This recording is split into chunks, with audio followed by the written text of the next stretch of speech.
And it was from here that the gypsy gene kicked in for the Charnocks. 5 years later, we moved to Canberra, where Dad worked on another farm out in Billa, the tracking station out the back. 9 months later, we moved to Cowra, where he returned to the abattoirs. 5 years later, we moved to Canberra, where Dad became a contract cleaner.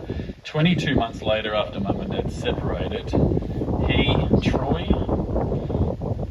next to the big guy in the white shirt, and myself moved back to Cowra, where he met Jenny Hayes, sitting on the chairs here, who was at that time one of the office ladies at the high school. To say that I absolutely crapped myself the first time she knocked on our front door was an understatement. And she must have been able to tell the fear in my eyes, because the first thing that came out of her mouth was, "Don't worry, I'm not here about school." The three of us moved in with Jenny in 1990 and they, Dad, us, them, on and off, spent the next 13 years together. Over those years, Jenny was a caring stepmum to myself, Troy, and then also on and off Adam and Mark. Unfortunately, even Wonder Woman has her limitations.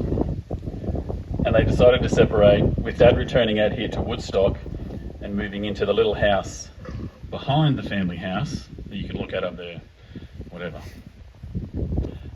where he spent several years renovating it. And of course, when things got thirsty, rock on down to the bowling club. Along with being a renowned marksman with the Cowra Rifle Club for several years, alongside his brother George, his nephew Jason,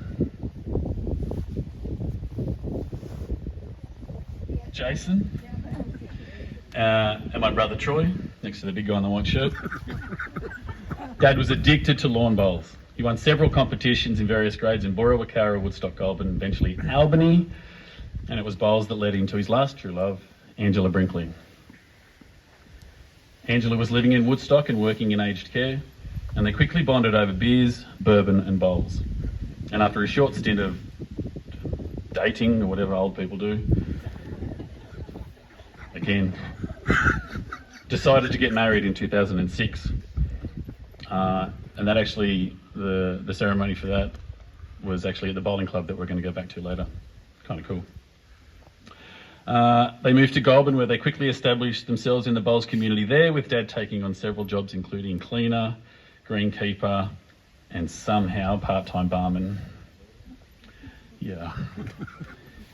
In 2013, they decided that it was time to get out and about and sold up their home and bought a caravan to travel around Australia, and took them 4 months to get from Goulburn across Victoria and South Australia and over to Western Australia, where they found Happy Days Caravan Park, located about 15 k's north of Albany.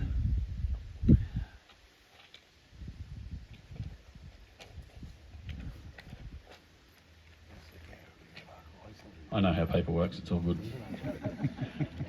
They checked themselves in for a couple of days and ended up staying there for about 10 years. It helped that out of that town there was nothing else except the caravan park, and about 100 metres up the road, the King River Tavern. Really not much more you need. The story goes that Dad and Angela were up at the tavern on that first night of staying there and having a beer with the park owner, Jeff. Thank you everyone for coming today, particularly Jeff, standing over here. I know you don't like the mention, but you're going to get one.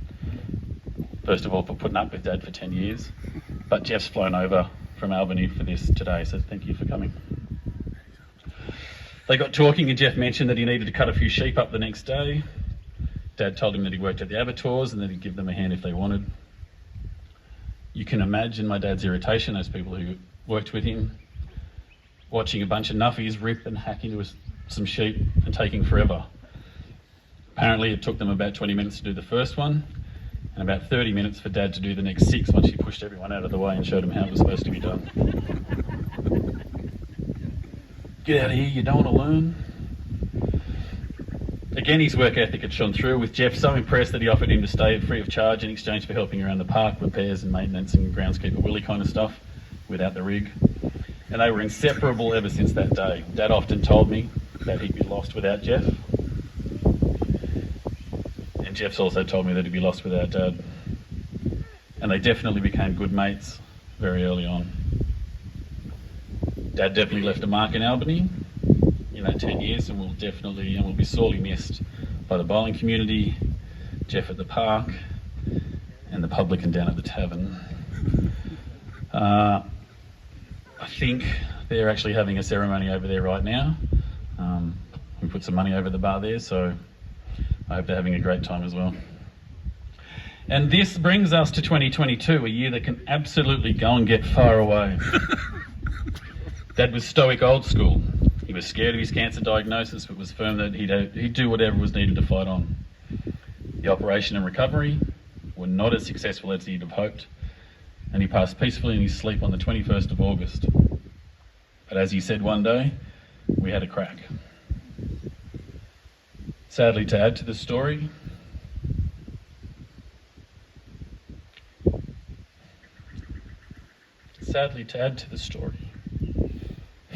his beloved Angela also passed away suddenly 1 week before Dad, after suffering a stroke.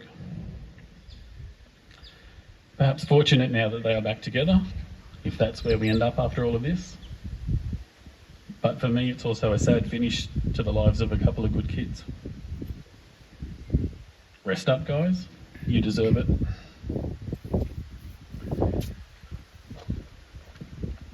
Righto, enough of that. Two stories I want to finish with. Dad always pictured himself as a bit of a ladies' man, really confident in his abilities. And early on in his, when we were in Perth, having his diagnosis checked in all bits and pieces, a nurse came in and tried to do a bit of a test on him and said, Can you squeeze my hands, Hilton? Can you squeeze my hands for me? And he looked at her and said, I'll squeeze anything you want, darling. A little uncomfortable for me, but anyway, he can do whatever he wants at that stage. And the second one was that they needed to get a wee sample from him, but because he was bedridden, they had to give him one of the wee bottles. So he passed, the cute little nurse, she was pretty good, passed it to him, and he's just looking at it, and she's like, are you okay? You're going to be right? Do you know what to do? And he just looked her dead in the eye and said, yeah, right, I'll make him fit. She had nothing. She stepped left and right and up and down and just pulled the curtain shut and walked off. And I thought that was a good one to finish on, so thank you again.